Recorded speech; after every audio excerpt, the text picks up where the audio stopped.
Here is part 1, explained in about 600 words, for outline number 1. The rancher with the gentle hands. Part 1, her arrival at the station approximately equals 600 words. The small wooden train station at Black Creek was unusually quiet that morning. The kind of quiet that comes right before a storm or before a life changes forever. The air smelled of dust, pine, and the sharp iron scent of the train rails heating under the sun. Ryder Holt stood near the platform with his hat tipped low, thumb hooked in his belt, looking like a man carved straight from the land. To most people, he was a tall, imposing cowboy. To the woman stepping off the train, he looked like a threat.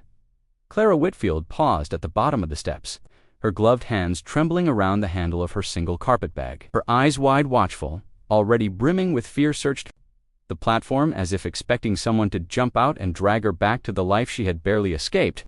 She carried herself like a woman who had learned to shrink, to take up as little space as possible.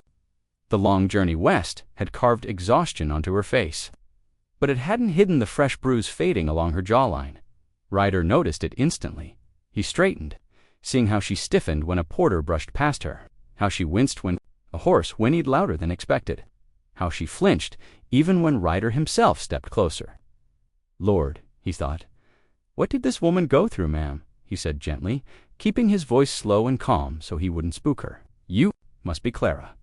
She froze, knuckles whitening on her bag. Clara had imagined this moment 100 times during the journey. She had imagined a stern man with a hard voice, a man who would expect obedience, a man who would not hesitate to use force if displeased. That was what she was used to. That was why she'd become a mail-order bride. This man, this cowboy, looked at her not like he owned her, but like he was. Concerned still, fear strangled her words. "Are you Ryder Holt?" He tipped his hat in a slow, friendly motion. "Yes, ma'am, and you're safe now." Safe. The word trembled through her, almost painful. She didn't trust it, didn't believe it.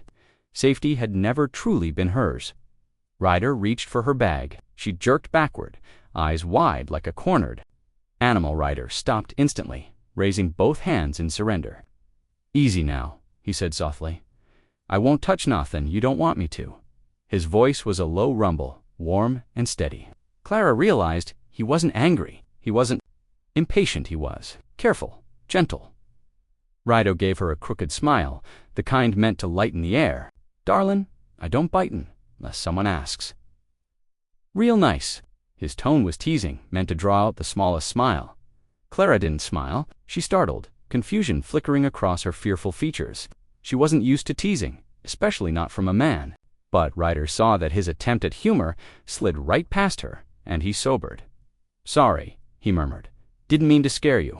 I was just trying to make this a little easier." Clara swallowed hard, staring at him as if trying to decide whether he was dangerous or simply unfamiliar. She managed a quiet eye. "I appreciate it." Ryder nodded. "You've come a long way. Let's get you somewhere warm, get some food in you. We'll take everything slow, just how you need." Slow dot, another word she wasn't used to. Behind them, the train whistle blew, and Clara flinched again, stepping unconsciously closer to Ryder's, if seeking the very safety she wasn't sure she believed in. Ryder didn't touch her, didn't reach, didn't crowd, but he stood steady beside her, a quiet wall of protection, and for the first time in years, Clara felt the tiniest spark of something she had long forgotten. Hope. Here is part 2, explained in about 600 words for outline number 1. The rancher with the gentle hands. Part 2, the ride to the ranch approximately equals 600 words. Ryder helped Clara toward the wagon. Moving with the kind of careful patience a man used when approaching a skittish horse, he didn't touch her unless she nodded first. He didn't crowd her, didn't guide her by the elbow like most men might. Instead, he gave her space to breathe. Clara noticed. Every small courtesy, every silent step back, every pause that allowed her to steady herself. When they reached the wagon, Ryder stopped and turned to her. "Mind if I give you a hand up? The step's a bit high." Clara hesitated, fingers twisting in the fabric of her skirt. She hated that she hesitated, hated that fear dictated even the simplest movement. But the memory of rough hands yanking her, pushing her, leaving bruises, those memories were stitched too deep. She finally whispered, "Yes, but please don't pull too hard." Ryder's chest tightened at the worry in her voice. "I'll lift you like a feather, darlin'. Promise." He offered his hand slowly, palm up, open, not grabbing. Dash inviting dot. Clara placed her trembling hand in his. His touch was warm, calloused, steady. He helped her into the wagon with a gentle strength.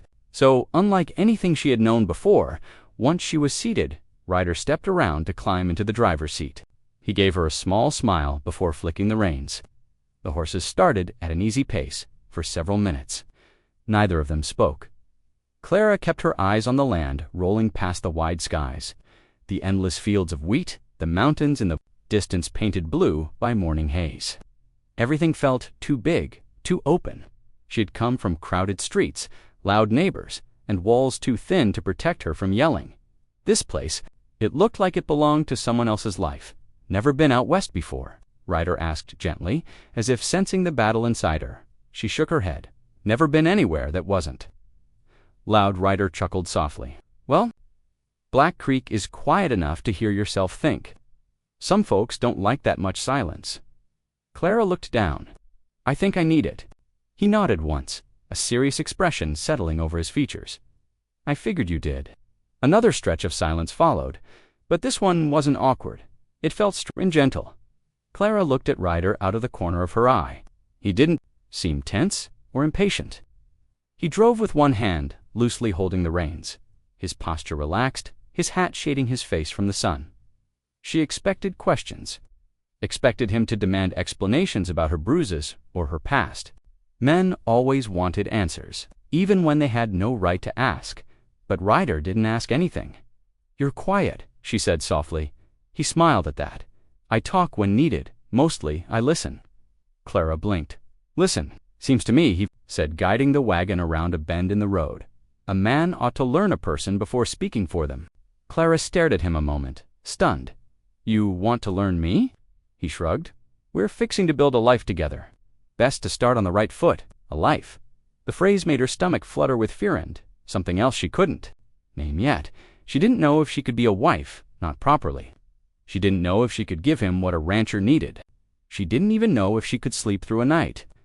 Without waking from nightmares, Ryder must have sensed her spiraling thoughts because he spoke again, voice firm with reassurance. "Clara, you already got it." Her breath caught.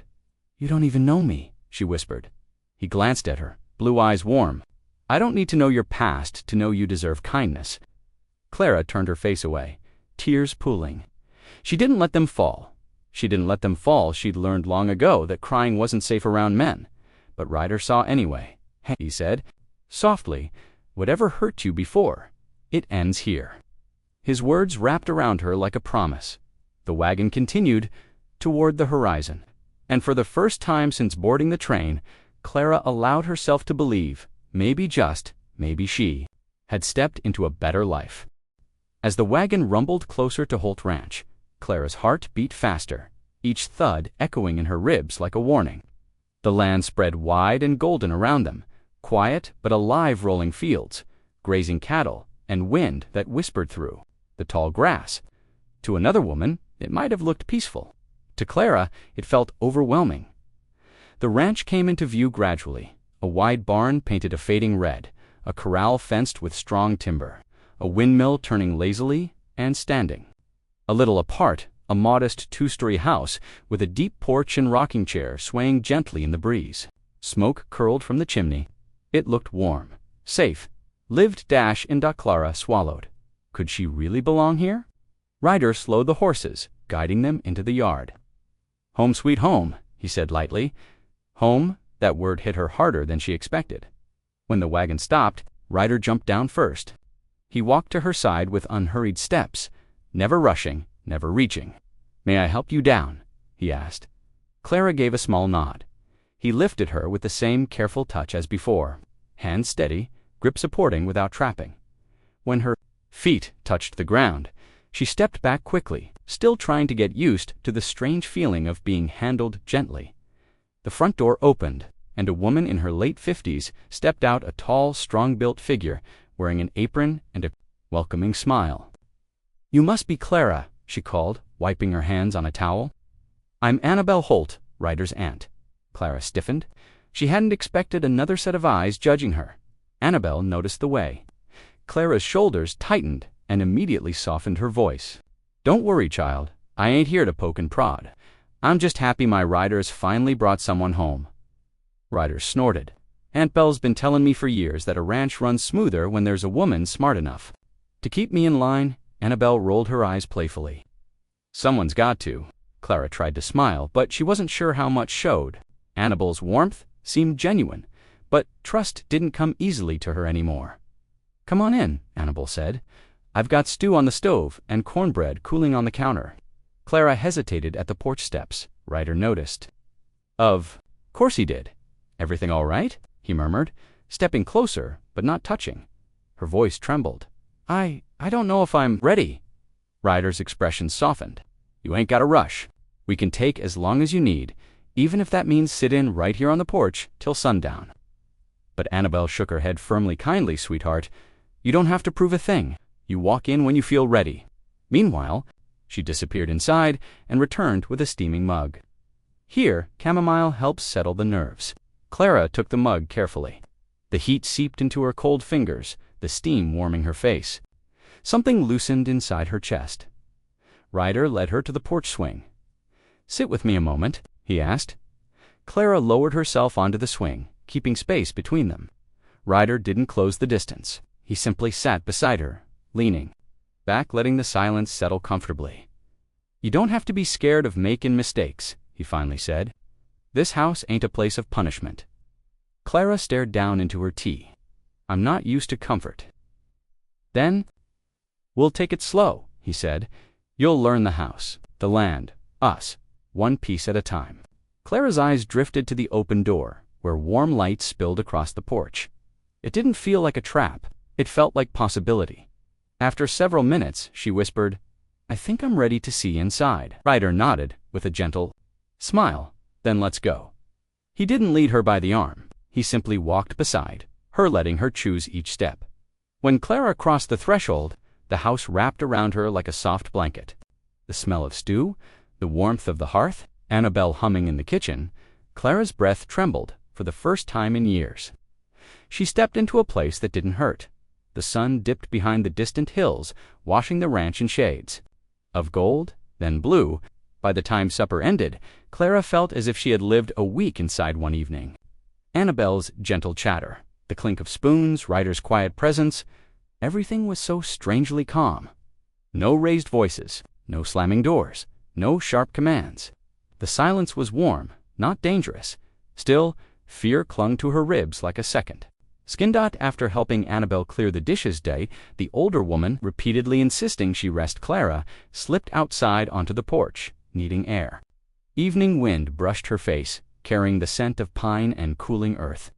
The sky stretched endlessly above her, dotted with stars she never knew existed back east. Ryder found her there, arms loosely crossed, leaning against a porch post, as if he'd been giving her time before approaching. "You all right?" he asked softly. Clara nodded, though her chest felt tight. "Just thinking." "That usually means worrying," Ryder said, settling on the porch railing a careful distance away. "What's got your mind twisting itself in knots?" Clara's fingers curled around the porch rail. She didn't want to burden him.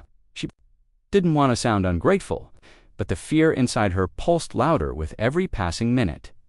"I don't know what's expected of me," she whispered, eyes fixed on the darkening horizon. "I don't know how to be a wife or even what you want from me." Ryder didn't move immediately. He let her words settle, let her breathe through the admission. Then he said calmly, "I don't expect nothing from you tonight, or tomorrow, or next week. We don't have to rush into anything we ain't ready for." He glanced sideways at her, "especially things that scare you." Color rushed to her cheeks. Men usually expect certain duties. Men who demand what ain't freely given, Ryder said, voice turning firm. "Ain't men at all. Not in my book." Breath hitched. She looked at him, truly looked, and found no anger, no impatience, no hunger, only sincerity. Ryder leaned forward slightly, elbows resting on his knees. "Clara, our marriage license may say we're husband and wife, but that don't mean I'm claiming rights over you. You tell me your comfort. You tell me your pace. I'll match it. Her throat tightened. No one had ever offered her a choice before. A gust of cool evening wind passed over them, lifting strands of her hair. Clara hugged her arms around herself.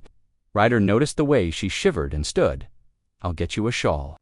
Before she could protest, because she wasn't used to someone tending to her Ryder, disappeared into the house and returned with a soft wool shawl that smelled faintly of lavender. He draped it over her shoulders, slowly, gently, like approaching a wild bird. Clara held her breath, expecting a sudden grab. A rough grip old habits of fear she couldn't shake, but Ryder's hands withdrew the moment the shawl settled. No lingering touch, no closeness that felt like pressure. "You're safe here," he said quietly. The words struck something deep inside her, something fragile, something that had been starved for years. She sat down on the porch swing, not running, not hiding, just breathing. Ryder hesitated, then sat too, leaving an appropriate space between them. The swing creaked softly as it moved. After a few minutes, Clara spoke in a voice that almost wasn't there.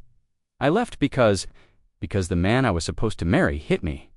More than once, Ryder's jaw clenched, a shadow crossing his face.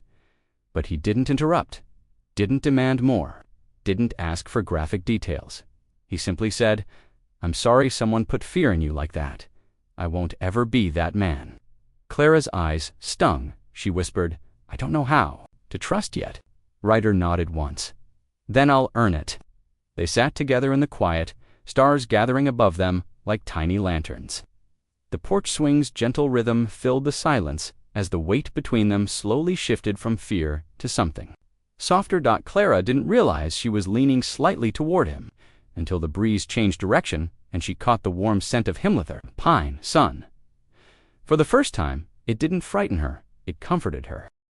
Clara woke before sunrise, startled by the unfamiliar quiet. No shouting from neighbors, no heavy footsteps stomping past her door, no sharp bang that made her flinch awake.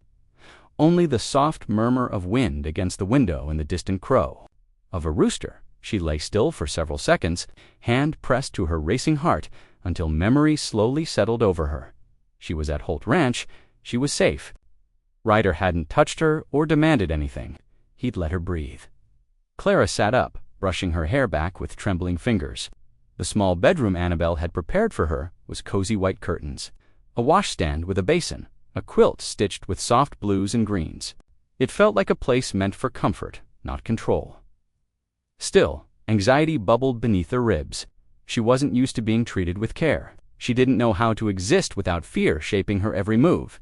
Determined to be useful, determined to earn her stage, dressed quickly and tiptoed into the hallway. She could at least help prepare breakfast. That much she knew how to do, except she didn't know where anything was or what Annabelle expected, or whether Ryder would think she was overstepping. Her mind tangled with panic as she entered the kitchen. Annabelle wasn't there yet, stood frozen in the center of the room, unsure if she should touch anything. Her skin prickled with the old instinct. If you make one wrong move, you'll regret it. Her breath quickened. She wrapped an arm around her middle and tried to steady herself. Footsteps approached behind her. Clara braced, heart pounding before. Ryder's gentle voice cut through the air. "Morning, Clara." She turned quickly, cheeks flushing in embarrassment. Ryder stood in the doorway, hair slightly mussed, shirt untucked, looking like he'd rolled straight out of bed and into the kitchen. His eyes softened when he saw the fear she couldn't hide fast enough. "You okay?" he asked quietly. "I didn't know if I was allowed to start cooking." She winced the moment the words left her mouth. I thought it might help. I'm sorry if I woe now." Ryder lifted a hand, stopping her apology before it spiraled. "You don't need permission to be in your own kitchen. Your own kitchen." The phrase made Clara blink. Ryder stepped farther in, his movements slow and unthreatening. "You want to cook? You go right ahead. You want to rest? That's fine too. Ain't no wrong way to start your morning here." Clara exhaled shakily. "I'm afraid of doing something wrong." Ryder scratched at his jaw, thinking, "Tell you what, how about we figure it out together?" "Together," he grinned. "I ain't exactly helpless, you know. I can fry eggs without causine. A disaster." Clara doubted that, but his teasing tugged at the edge of her lips. He moved toward the stove and paused. "May I step past you?" The question confused her for a split second, till she realized he was asking for consent simply to walk behind her. No man had ever been that careful with her. Yes, she whispered. Ryder passed with plenty of space to spare, as if giving her room was the most natural thing in the world. As they cooked side by side, Clara cutting vegetables, Ryder pretending not to burn the bacon, unexpected feeling began to bloom in her chest. Lightness. At one point, Ryder flipped a pancake too soon, and it folded into a wrinkled half-moon. "Well," he muttered, "that's creative." Clara covered her mouth to hide a smile. "It's different." "Different," Ryder repeated, poking the pancake as if it personally offended him. "That's one word for it." Her laugh was tiny, barely a whisper of a sound, but real. Ryder froze, not in shock, not in triumph, but in something softer. He turned slightly, expression tender. "There it is," he murmured. "I was hoping I'd hear that someday." Clara's heart fluttered. Before she could answer, Annabelle entered the kitchen, sniffing the air like a hound. "Is that bacon? Or is something burnin'?" Ryder cleared his throat. "It's bacon, mostly." Annabelle raised a brow. "That's charitable." Clara bit back another laugh and, this time, she didn't hide it. Annabelle's gaze flicked between Ryder and Clara, her smile knowing and warm. "Looks like this house is finally waking up." Clara didn't know if she believed that yet, but for the first morning in years, she felt almost human again. Here is part 6 explained in about 600 words for outline number 1. The Rancher with the Gentle Hands. Part 6, the first test of trust, approximately equals 600 words. The morning settled into a gentle rhythm. But Clara still carried her unease like a shadow. Even with Ryder's patience and Annabelle's kindness, a lifetime of fear didn't vanish in a single day. She followed Ryder out to the barn after breakfast. Determined to help, however, she could determine not to be a burden. But the moment they stepped into the dimness of the barn, the air thick with the smell of hay and horses, something inside, her clenched tight, the heavy wooden door creaked shut behind them. Clara flinched so hard she stumbled. Ryder saw instantly. He froze mid-step, hands down at his sides. Posture wide and non-threatening, like a rancher calming a wild colt. "Easy," he said gently. "Door just swings heavy, that's all." Clara's lungs felt too tight, she swallowed. "I am fine." But her eyes darted to the shadows in the corners of the barn, to the loft ladder, to the sturdy beams overhead where a man could pin a woman and no one would hear her scream. Ryder followed her gaze, and understanding flickered across his face. He didn't push her to explain. He didn't ask what memory she was fighting. Instead, he stepped sideways toward the door, leaving a wide berth between them, and opened it again, letting warm sunlight spill back in. "How about we leave it open?" he suggested. Clara's shoulders sagged in relief. "Thank you." Ryder nodded like it was the most natural request in the world. No trouble at all. He walked toward a pile of feed sacks and lifted one effortlessly onto his shoulder. He didn't show off. He didn't look to see if she was watching. His movements were steady and calm-intentional, controlled, gentle. Everything about him seemed designed to signal safety without a single spoken word. Clara drew a slow breath. The open doorway helped. The light helped. Ryder helped most of all. "I'd like to help," she said quietly. "If you'll let me." Ryder placed the feed sack down and dusted off his hands. "You're welcome to help as much or as little as you want. I ain't here to order you around," she nodded, stepping closer, but stopping when her instincts screamed at her to keep distance. Ryder pretended not to notice. He handed her a small bucket of oats. "You can feed the gentle mare if you like. Her name's Willow. She don't spook easily." Clara approached the stall cautiously. Willow's warm breath tickled her hand as the mare dipped her nose into the bucket. Clara smiled, small but genuine. The mare's soft muzzle and trusting eyes soothed some of her anxiety. "You've got a kind touch," Ryder observed. Clara startled, again not from fear this time, but from surprise. Compliments were usually followed by expectations, not admiration. "Thank you," she murmured. They worked in companionable silence for a few minutes, Clara brushing Willow, Ryder checking the tack until a sudden loud crash shattered the peace.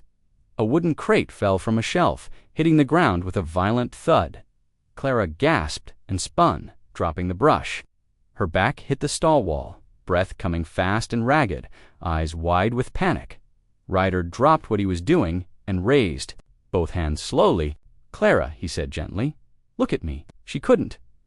Terror blurred her vision. "Clara," he repeated, voice low and steady. "You're safe. Nothing's gonna hurt you." Her chest heaved as she tried to pull air in. Ryder stayed where? He was several feet away, ever moving closer, never risking making it worse. "Breathe with me," he said softly. He inhaled slow, exaggeratedly deep, then exhaled again. Again, Clara's gaze flickered to his chest, rising and falling. She tried to match it. Time slowed, the barn faded, the panic eased. When her breathing finally steadied, Clara pressed it trembling. Hand over her mouth, shame washed over her. "I'm sorry," she whispered. "I'm so sorry." Ryder shook his head firmly. "Don't you dare apologize for being scared. You've been through hell. You're allowed panic, you're allowed fear, and you're allowed to lean on someone till you find your footing." Her throat tightened. Ryder's voice softened further. "You ain't weak, Clara. You're surviving. That takes strength." The words cracked something open in her for the first time. She looked at him without fear really looked. Tan saw not danger, not threat, but a man who wanted to be her safe place. Here is Part 7, explained in 600 words for your story. Part 7, his quiet confession under the stars, 600 words night, settled softly over the vast Texas plains, bringing with it a quiet only ranchland could hold. The cattle had stopped. Their restless stirring, the barn lanterns glowed like small suns, the cool breeze brushing her cheeks as she tried to steady her heart. Everything that had happened, the rescue, his protection, the unexpected safety she felt around him left her emotions tangled. She had never depended on any man, never trusted one either. But this cowboy, he unsettled her soul in a different way. Behind her, heavy footsteps stopped. She didn't need to look to know it was him. He always walked like the earth belonged to him, yet never made any noise he didn't intend. "You're shiverin'," he said quietly. "I'm fine," she whispered.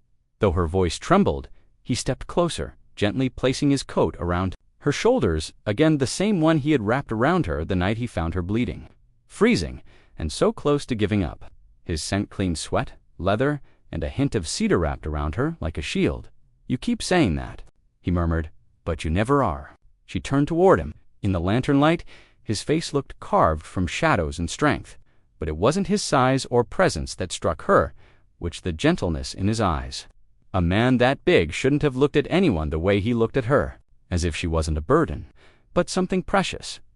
"Why are you doing all this for me?" she asked softly. "You don't even know me." He exhaled slowly, as if searching for words he never thought he'd have to say. "I know enough," he said. "I know you've been hurt. I know you're trying to be strong when you're breaking inside. And I know you ain't got anybody left." Then his voice lowered. "And that's reason enough for me." Her breath hitched. No one had ever spoken for her without wanting something in return. She lowered her gaze. "I don't want to cause you trouble. Your ranch, your life, your people will talk." "They can talk," he replied. "Ain't there? Life ain't their business." Silence stretched between them, warm but uncertain. He shifted, leaning his forearms on the fence beside her. "What your family did," his jaw flexed. "No woman deserves that, and no man deserves to keep letting it happen." Her throat tightened. She blinked hard, fighting tears that had been threatening all day. He glanced at her, eyes softer. "Then the moonlight, you ain't weak," he said. "You survived what would have broken most." She swallowed. "Then why am I still scared?" "'Cause you've never had a place to rest," he said. "A place where you ain't looking over your shoulder." She stared at him then, not as the giant rancher who'd saved her, not as the man feared in town, but as the quiet soul who spoke truth without touching her, without pressuring her, without expecting anything. He let a moment pass, then said the words that changed everything. "You can stay as long as you need. No debt, no expectations, just safety. I'll make sure of that." Her heart twisted at the sincerity in his voice. And if he continued gently, "One day you want more? You just tell me. I won't push you, but I won't lie like to be the man who gives you a life better than the one you survived." Her breath caught, and she looked away, overwhelmed. But deep inside, a tiny spark hope began to flicker tonight, under a sky full of stars. She realized something she had never allowed herself to believe. She wasn't alone anymore. The morning came softly, sunlight slipping through the dusty windows of the old barn. She woke earlier than usual, drawn by the faint sounds of hooves shuffling and the low, comforting murmurs of the rancher talking to his horses. His voice in the early hours had always soothed her, deep and calm like warm earth. She stepped quietly. To the barn door, he hadn't noticed her yet. He stood with his sleeves rolled, brushing down his favorite Maria, gentle creature, who trusted no one except him. The way he moved, steady, patient, made her chest ache with an emotion she didn't want to name. "You're up early," he said without turning, as if he just knew. "I couldn't sleep," she admitted, tucking a strand of hair behind her ear. He paused, then set the brush aside. "Bad dreams again." She looked down, embarrassed. "I don't want to bother you with that. You ain't bothering me," he said simply. She stepped inside, letting the scent of hay and warm horseflesh fill her lungs. The barn felt safe in a way she didn't understand, like a world tucked away from the harshness she had known. He finally turned to her, leaning against a wooden beam. "You want to talk about it?" She hesitated. The dreams had returned, shadows of her past voices, shouting, hands grabbing, but the words stuck in her throat. He didn't push. He never did. Instead, he walked to a small wooden stool and sat down, gesturing gently for her to join him. "You ain't gotta tell me everything," he murmured. "Just tell me what you want to." She sat across from him, the quiet hum of the barn wrapping around them. After a long pause, she whispered, "I keep seeing the night. I ran the cold, the fear, the feeling that no matter how far I went, someone would come after me." His jaw tightened. He didn't interrupt. "I thought if I could just disappear, I'd be safe. But even now," her voice wavered, "even here, I get scared something will take this away." He leaned forward slightly. "Not while I'm breathin'." She blinked down at her hands. "Why do you care so much?" For a moment, he didn't answer. When he did, his voice was low, almost vulnerable, "Because I know what it's like to lose everything. Lost my wife, lost my child, lost parts of myself I don't think I'll ever get back." He looked at her then, eyes dark with old pain. "When I found you in the snow, it felt like God handed me a reason to get up again." Her chest tightened painfully. She hadn't known his story not like this. She moved to sit beside him, on the stool, close enough that their shoulders nearly touched, but not quite.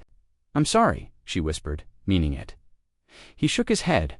"Don't be. I ain't tellin' you for pity. I'm tellin' you 'cause maybe we're both trying to learn how to live again." A soft silence followed, warm, fragile, full of something that felt like the beginning of healing. Then the mare nudged her gently, almost as if giving approval. She laughed, a small, surprised sound she hadn't heard from herself in years. He watched her, something tender in his gaze. "She likes you," he said.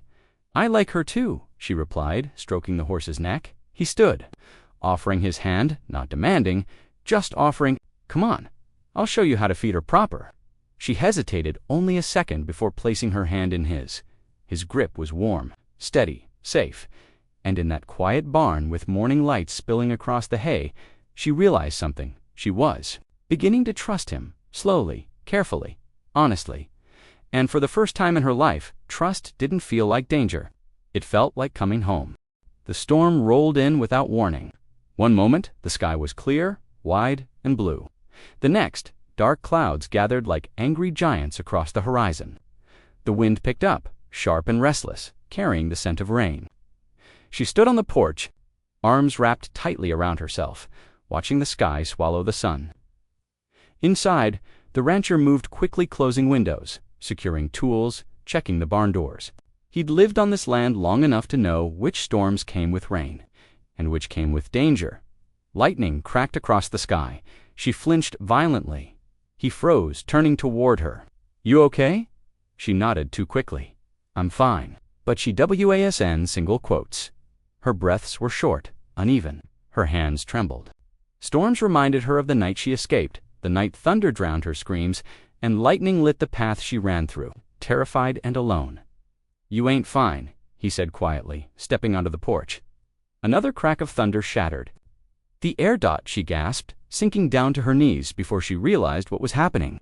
Her heartbeat raced, wild and painful. She covered her ears, squeezing her eyes shut. "Darlin'," he murmured, kneeling beside her. "Hey, look at me." She couldn't. Her chest tightened, her vision spun.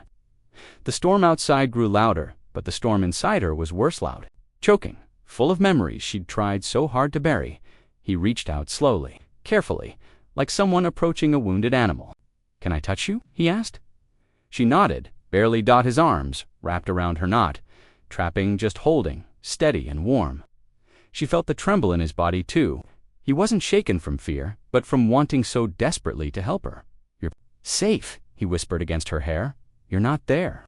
You're here, with me." Her breaths came faster. He guided one of her hands to his chest. "Feel that. Breathe with me." He inhaled slowly, deeply. She tried to match him. Storm thundered again, but this time, she didn't fall apart. "You're doing good," he whispered, voice steadying her more than anything else. Minutes passed long, trembling minutes before her breathing finally eased. Her heartbeat slowed. The world stopped spinning. She opened her eyes. He was still there, kneeling with her. Rain dripping from the edge of the porch roof, thunder rumbling in the distance. He didn't look annoyed or impatient or uncomfortable. He looked worried. Her throat tightened. "I'm sorry," she whispered. "Don't you apologize," he said instantly, fierce and gentle at once. "Fear ain't weakness, it's memory. And you've had more than your fair share." A tear slid down her cheek. She didn't even bother to wipe it away. He did for Hertham, brushing her skin with a tenderness that made her heart ache. "I don't want to be scared," she confessed, voice cracking. "I don't want to feel like this." "You ain't alone anymore," he said, eyes holding hers with quiet promise. "You don't gotta fight your battles by yourself." The storm raged on, but inside her, something softened. A wall she'd built years ago, brick by painful brick, began to crack. She rested her head against his shoulder. He didn't move, didn't tense, didn't pull away. He simply held her, strong and steady, like he'd been waiting to be her shelter all along. When the rain finally began to ease, she spoke again, soft but certain. I trust you." He closed his eyes, letting the words sink deep. "Good," he murmured, "'cause I ain't going anywhere." For the first time during a storm, she didn't feel afraid. She felt held, safe, wanted. And for the first time, she wondered if maybe, just maybe, she could belong here. The storm had passed hours ago, but the air still smelled of rain, raw, cleansing. The ranch was quiet again, wrapped in a gentle darkness broken only by lantern, light leaking from the windows of the house. She stood by the fireplace in the warm glow of the living room, a blanket wrapped around her shoulders. Her hair was still damp from where rain had kissed it on the porch. The rancher moved around the kitchen making her tea, refusing to let her lift a finger. "You sure you don't need help?" she asked softly. He shook his head without looking. "Up, sit, rest. That storm took more out of you than you think. I didn't mean to worry you. You didn't." He paused, then corrected himself quietly. "You just matter." Her breath caught. He said it so simply, without trying to make it pretty or dramatic, just the truth. When he brought her the cup, their fingers brushed. She felt a warmth that had nothing to do with the tea. He settled in the chair across from her, elbows on his knees, studying her in the soft silence. "You want to talk about what happened?" he asked gently. She shook her head. "Not tonight. Tonight, I just want to be here." That made something soften in his face. "Then you're right where you need to be," he said. Another silence, comfortable this time, grew between them. The fire crackled. The house breathed around them. Outside, the ranch stretched into moonlit quiet. Finally, she took a slow sip of tea, set the cup down, and looked at him. Really looked at him. The strong jaw, the kind eyes that had held her through her panic without a hint of judgment. He noticed her staring. "What?" he asked with a small smile. She hesitated. "Why did you take a bride you'd never met? Why put your heart out like that again?" His smile faded not. In a bad way, just in a way that meant he was going to tell the truth. "Losing my family. It near buried me," he began quietly, "but living alone was killing me slower. I needed someone to share the quiet with. Someone brave, someone good." "I'm not brave," she whispered. "You ran from hell and built a life from nothing. That's brave." Her eyes stung. She lowered her gaze. "And good. I don't know if I'm that. You're kind, gentle, stronger than you think. And you look at me like I'm worth something. That alone makes you good." She swallowed hard. "You make me feel safe." His breath hitched, just slightly, like those words meant more than she realized. "You are safe," he repeated, "firm as stone. As long as I'm here, you will be." She stood, slowly, deliberately. He watched her rise, eyes following carefully, respectfully. She stepped toward him, not unsure this time, not trembling, but with a quiet certainty. When she reached him, she placed her hand against his cheek. His breath caught. "Tonight," she whispered, "I choose to stop running." He rose from the chair, towering over her, but never making her feel small. His hand came up to cover hers, rough palm warming her fingers. "Darlin'," he murmured, voice low, "you don't gotta choose me." "I know," she said softly, "but I want to." Something in him broke, then not painfully, but like a gate finally opening after years of rust. He lowered his forehead to hers. "Then come home," he whispered. "For real this time." She closed her eyes, letting the moment settle deep into her bones. The house was quiet, the fire warm, his arms steady, and for the first time in forever. She felt whole. She wasn't just his mail-order bride anymore. She was his choice, and he steady, patient, gentle was hers.